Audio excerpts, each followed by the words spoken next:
Good evening, welcome to the Glazov gang. I'm not Jamie Glazov, I'm still Josh Brewster filling in for Jamie Glazov. And tonight I have a very special guest for a very special one-on-one interview. As you know, the digital age has opened up all kinds of doors that were closed in previous decades to artists and broadcasters, journalists, etc., who have messages that they want to get out. And Bill Whittle is a shining example of the power of the web. Bill is from PJ Media. You'll find him at pjmedia.com. And of course, he's best known for his videos for PJ TV. He's the host of Afterburner, Trifecta, Firewall, and probably 9 or 10 more that you'll think about on the way home, right, Bill? Yeah, there's a few. Well, listen, first of all, I'm honored that you're here. So thank you very kind much. Of you. Well, Bill, I really enjoy your work very Thank much. you. And so why don't we do this? Why don't we start with a couple of quick news items, and then we'll roll into talking about you, your background. I want to take an opportunity to get to know you a bit. We know your views, they're out there, and I do encourage you to go to pjmedia.com. First of all, Bill, Hillary Clinton, what do you know? She's concussed. Not unlike a Gilligan's Island episode where a coconut falls on someone's head and they forget where they are. She's concussed, Bill. She can't testify about Benghazi. What are your thoughts on this? My thoughts, first of all, are hit her with another coconut so that the memory comes back, as it always does when the second coconut hits and we can find out what actually happened. I'd hit her with another coconut. This obviously is, this is the most naked form of evasion I think I've ever seen in politics. And the reason she does it, and the reason she's played this card, I can't testify about this horrible event where a sitting ambassador was killed, plus 2 SEALs and other embassy personnel. Can't testify about that because it got a really bad headache. The reason she's able to roll that strategy out is because she understands, the same way that Barack Obama understands, is that the press corps is not only not going to ask them questions about it, but they will throw their cloak of invisibility over the thing and make sure it's okay. Because the thing about media malfeasance, it's so hard to really understand, is it's one thing to not report a story. So by not reporting a story, not only does a story not get out, but when the entire media machine doesn't report a story, it becomes perceived that there's no story to report. And Hillary Clinton not testifying about this utter catastrophe, which is undoubtedly enough to force her resignation, and it might in fact be impeachable offense. Who knows? Nobody knows. If there was a media, we might have an answer to these questions. Certainly it's a bigger event than a couple guys breaking into a building in 1973 or 72 or whatever it was and stealing a couple pieces of paper. There are 3 people dead, 4 people dead, including a sitting U.S. ambassador. But she's got a headache, so that's the end of that, and we don't have to deal with it anymore. Bill, please, let me reassure you that this Nakula person who made a YouTube video, he's in prison for a year, so you can rest easy there. And then, I'll just follow up with this. If it was Condoleezza Rice, would as you might put it, the audiovisual department of the Democratic Party, how would they handle it if it was Condoleezza Rice who'd been hit with a coconut? They would handle it the same way that they handled Abu Ghraib. It'd be on the front page of the New York Times for 37 consecutive days until somebody showed up. And listen, if it had been Condoleezza Rice, then they should be putting it on the front page of the New York Times for 37 days. Sure, that's what you expect. Well, that's the way it is. Okay, and then one other news item, Bill. Looks like the country is going to go over the fiscal cliff. Now, I don't know about you, but I'm actually in favor of this, and I'm going to tell you why. We're so far in the hole at this point, Bill. If none of the people who are running the country want to cut any spending, then you know what? Chuck us over the cliff, start again. This is a joke to me now, but I don't know a whole lot about it. So why don't you tell me about how you feel about standing on the precipice of the fiscal cliff? I don't care. I don't care anymore. We had a chance as a country to elect a person who chose a running mate whose salient achievement was to provide an actual plan to get us out of this financial mess, not just the fiscal cliff, but to, over the course of 40 years, we're talking about biblical lengths of time now after the damage they've done to this country. Sure. It would take a biblical length of time to recover this, 40 years. But we basically ran as a party. We ran a man who said, we are serious about this debt, and that's why I've chosen this man as my vice president. We need to get this under control. American people said no. The people who got us into this trouble are not going to get us out of this trouble. And it's not just the individuals that got us into this trouble. It's the kind of people that got us into this trouble are not going to get us out of this trouble. Career politicians are people who go to Washington because they can't succeed at anything else. They get limousines. They get Barack Obama can demonize businessmen for traveling in private jets, rich fat cats with their private jets. But who's got the nicest private jet in the whole wide world, right? Who flies a 747 across the country? right? So we know that this is the political mind, and up through all through the entire history of this country, it's been pretty much understood, except for maybe the founding era, where the people we send to Washington are the drunkards and the idiots. And up until recently, the federal government has been so small relative to the rest of the society that we could afford we can overcome. We could afford it. Of course, there can be a little graft, and this guy's going to line his own pockets. But now, lining their own pockets, they are buying entire constituencies, and we're $16 trillion in debt. We have $100 trillion of unfunded liabilities. That's more money than there is in the world. This money is never going to be repaid, and everybody knows it.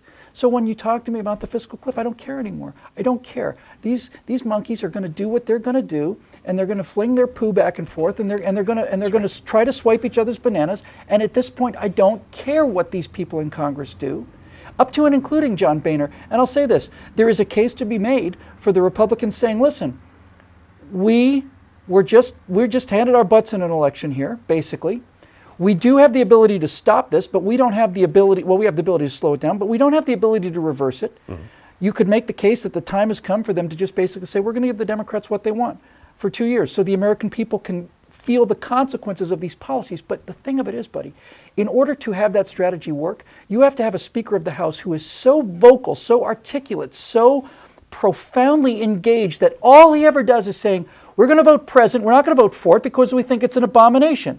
We are voting present because we will be blamed for blocking this wonderful utopia that's just around the corner. Right. So we're going to vote present so that the American people can see the consequences of these policies. Now that Speaker, for this strategy to work, every single time he's on Meet the Press, every single week. Mr. Speaker, what do you think about this latest hurricane that rolled into the Gulf? Well, the hurricane rolled into the Gulf on day 429 of the Republicans voting present to allow the American people to see the disastrous consequences of the socialist policies.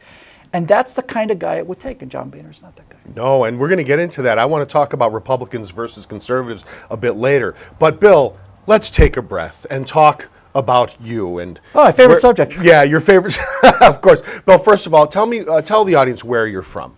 I was born in New York City. My dad was a hotel manager, and my mom was a stewardess. I almost said flight attendant, but they were called stewardesses back in those days. She was the first class of stewardess to fly for BOAC, which was British Overseas Airways Corporation, became British Air. And my dad was a hotel manager, and they met in Bermuda, and they got married.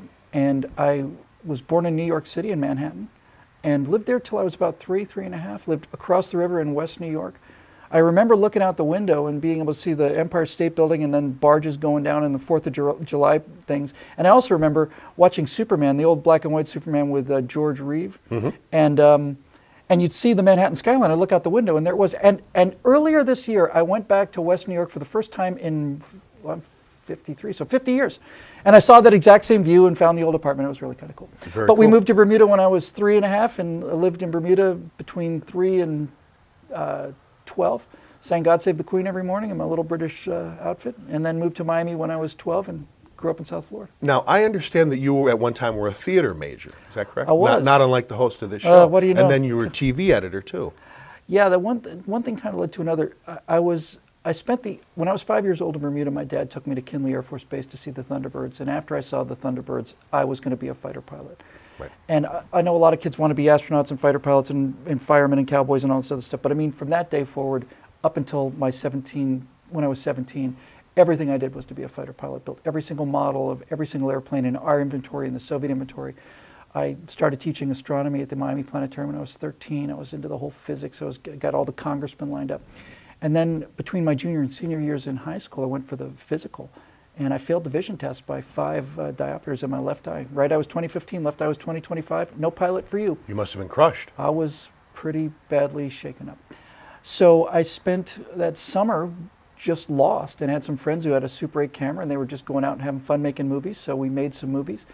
And then I got to my senior year, and having been Mr. Complete Science Engineering dork with a calculator on my belt and the turtleneck inside the collar kind of 1977 look, all of a sudden we're showing these movies, and now all of a sudden all the hot cheerleaders want to be in them, and I go all of a sudden starting to be a little more popular. I said, it's not what I had in mind, but it's got its advantages. And I had a friend a year older than me, went to the University of Florida, majored in theater, came up and visited for Gator Growl, and I thought, you can actually get a degree in this? Are you serious? Yeah, yep. We rehearse, and then we go out, and then we do this, and we rehearse some more, and then we sing, and then we drink.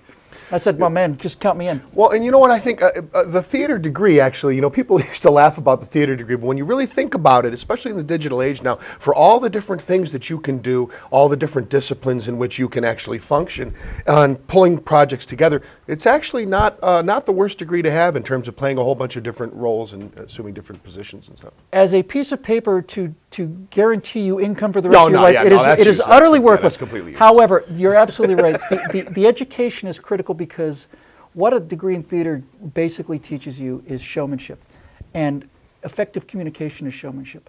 And I think if you have an understanding of basic showmanship, it doesn't matter whether you're, I'm a pundit, I'm in the communication business, but even if you are an accountant, if you have the ability to make a presentation with with a fair amount of elan and you know what showmanship is, you're more effective. Yeah, and the fact that some deadlines involve a curtain that goes up, and you're going to be standing there, so something good better come out. Now, let me ask you this, Bill. Unlike a lot of theater majors, I'm sure, you're a conservative. Were you always conservative? Are you a second thoughts conservative? I'm a third thoughts conservative. Okay.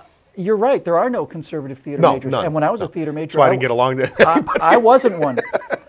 It's funny, when I first started writing a blog, I called it Eject, Eject, Eject, and the byline was, basically the byline was, I'd been a liberal for many years, and this philosophy doesn't make any sense. Time to get out of this philosophy and punch out and try something new. So I always thought of myself as a conservative who used to be a liberal, but the fact of the matter is I'm a conservative who used to be a liberal who used to be a conservative. Because all of my upbringing, my dad was in the Army, and I wanted to fly fighter jet aircraft for the United States Air Force. And when I started making movies, I went out and made a business proposition to make films for profit. I was never one of these guys who was anti-American, anti-military. I was never anti-business. Everybody was saying, get a grant. I don't want a grant. I want to go out and take somebody's money, make some products for profit, return them more than they put in, and I get to keep the other half. Right. So I was always a very kind of a conservative guy. But as I got into the theater department and surrounded by all of these, you're 17, 18, 19, 20 years old, and you hear all this stuff, and you're thinking, oh man, I'm the first guy ever thought of these things. We're completely different than every other generation. We're gonna go out there and change the world, and we're gonna be idealistic and all this other stuff. And in my theater years, I was a lot more liberal. I was liberal in 1980 is very different than this liberal progressive today. Oh, sure. This is an America hating. It's far left now. I was never that guy. Yeah. But I do remember I was about to go on stage, and You Can't Take It With You. I was playing the lead in that. There's only 2 plays I've ever been in. And this was election night, and we were going to go watch the election returns after the show. And just before we go on at the beginning of Act 1, the stage manager comes in, she's weeping. She says, it's over. What are you talking about? Ronald Reagan's won. He's beaten Jimmy Carter. The nuclear weapons are on their way already. I thought, that's laying it on a little thick. Yeah, slightly. Now, tell me about PJ Media. How did you end up at PJ Media? How did you come in contact PJ Media with them? is a sort of a broad thing. I'm actually at PJ TV, which is a kind of a subdivision of PJ TV. PJ TV, I've been writing Eject, Eject, Eject for 7-8 years, and Roger Simon knew me for my writing. Roger Simon is the executive director over there. Knew me for my writing, and he also knew that I was in television production. And he said, would you like to come down? And I thought, yeah, I'd love to. So I thought I was going to be mostly in TV production, do some writing, and find somebody who could read my stuff on camera.